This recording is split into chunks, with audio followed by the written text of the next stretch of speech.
করদহ থেকে নয়া বাজার পর্যন্ত রাস্তার বেহাল দশা, উঠেছে মেরামতির দাবি। তপন ব্লকের করদহ থেকে গঙ্গারামপুর ব্লকের নয়া বাজার রাস্তাটি খুবই গুরুত্বপূর্ণ। বাম আমলে করদহ নয়া বাজার রুটের রাস্তাটি পাকা হয়। রাস্তাটির দূরত্ব প্রায় 8 কিলোমিটার। সকাল থেকে রাত পর্যন্ত সারাক্ষণ রাস্তাটি দিয়ে যান চলাচল করতে থাকে।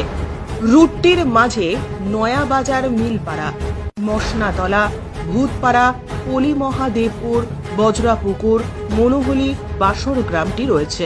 স্বাভাবিকভাবে কয়েকটি গ্রামের মানুষজন সহ অসংখ্য মোটর, বাইক, টোটো, অটো, ম্যাজিক সহ বিভিন্ন যানবাহন চলাচল করে তার উপর দিয়ে। বর্তমানে নয়া বাজার থেকে ভূতপাড়া পর্যন্ত রাস্তাটির অবস্থা বেহাল।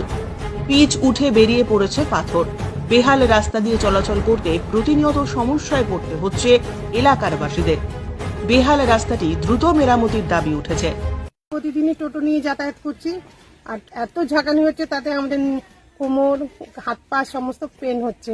কোথায় সেটা? একদম পেট ব্যথা হয়ে যাচ্ছে এক কথায়। কোথায় সেটা? কোথায়? কোথায়? নয়া মোটামুটি ভূতপাড়াটা পার হয়ে তারপর থেকে রাস্তাটা একেবারেই খারাপ হয়ে গেছে। গর্ত টর্ত মানে কোন রকম ভাবে যাওয়ার উপযুক্ত নাই ওই রাস্তাটা। বলছি কদিন ধরে এরকম অবস্থা? অনেকদিন, দীর্ঘদিন ধরে ওরকম অবস্থা হয়েছে।